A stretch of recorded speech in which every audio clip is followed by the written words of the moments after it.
and I guess in a way you do.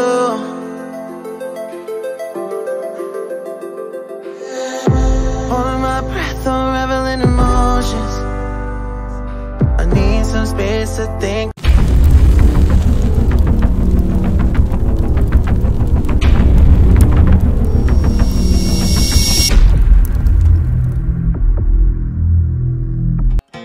Assalamualaikum warahmatullahi wabarakatuh, Kang Bro, sahabat tani semuanya, di mana saja Anda berada.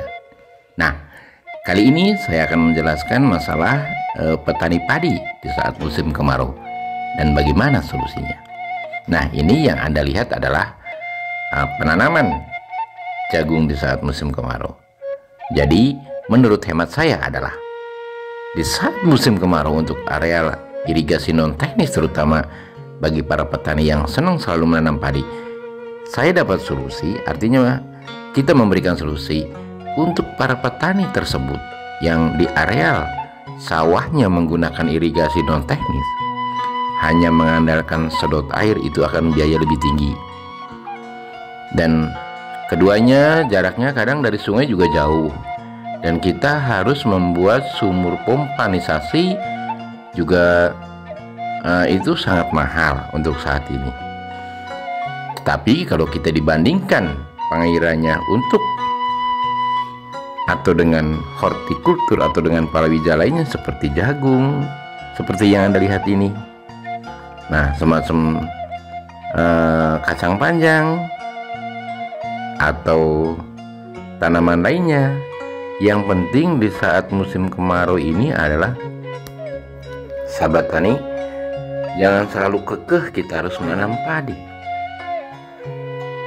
Karena walaupun padi bukan tanaman air tetapi padi adalah butuh air. Hanya berbeda kekuatannya antara horti dengan tanaman padi seperti tanaman jagung ini atau tanaman kacang-kacang yang lainnya. Itu saya pikir sangat menguntungkan secara ekonomisnya. Artinya kalau kita dilihat dari segi biaya juga beda jauh dong. Dan dari segi penghasilan dengan padi juga agak lumayan, karena tanaman-tanaman seperti ini adalah tidak terlalu banyak membutuhkan air dibandingkan dengan tanaman padi. Walaupun tanaman padi atau jenis varietas apapun bukan tanaman air, tapi tanaman itu sendiri adalah sangat banyak membutuhkan airnya, Kang Bro, karena adalah di dalam tanah itu penguraian untuk penyerapan makanan atau menyerap pupuk itu sendiri itu harus airnya agak sedikit banyak. Seperti itu, Kang Bro. Kang Bro bisa disaksikan sendiri. Kang Bro bisa lihat ini tomat ini yang ditanam bukan di tanaman yang baru, karena tomat kalau banyak air juga ini akan nggak bisa hidup, nggak bisa tumbuh segitu bagusnya gitu.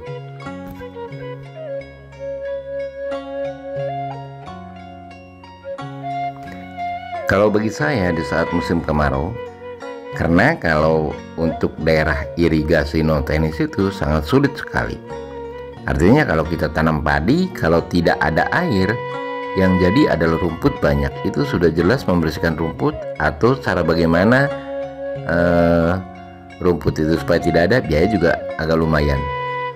Tetapi kalau dengan horti seperti ini atau tanaman sayuran seperti ini, seperti jagung, seperti kacang, artinya tidak terlalu berat. Walaupun ini juga tumbuh rumput banyak, nggak bagus juga, tapi tidak terlalu berat, Kang Bro.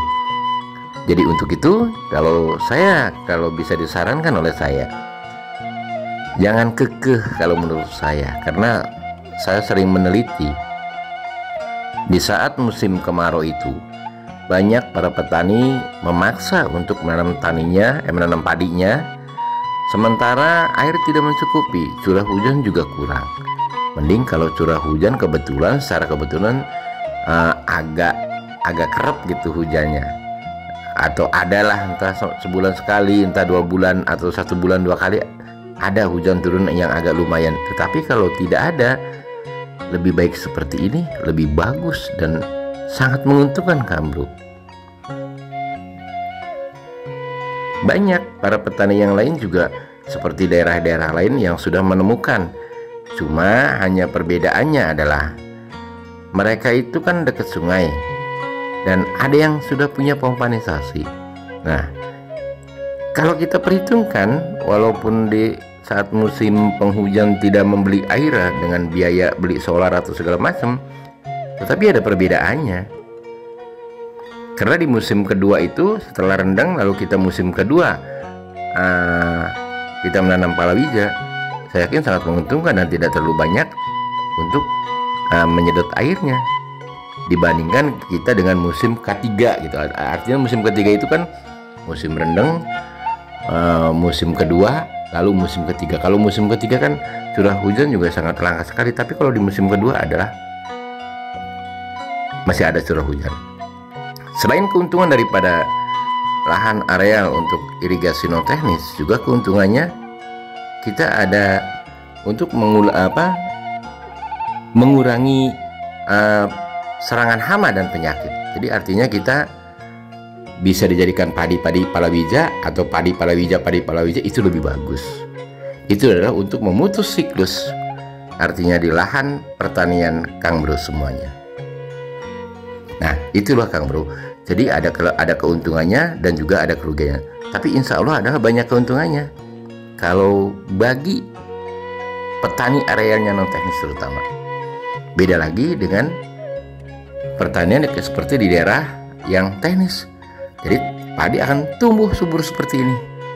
Tapi kalau non teknis itu, kalau untuk memaksa, ya itu kan ada juga yang non teknis juga yang musim kedua juga bagus ada, cuma kan dibutuhkan biaya lebih tinggi karena bagi penanaman padi itu para petani itu, jadi kalau airnya nggak menggenang sedikit banyak itu akan kayaknya tidak puas dan tidak sempurna untuk nanam padinya. Tapi setelah diairi juga besok sudah tidak ada lagi.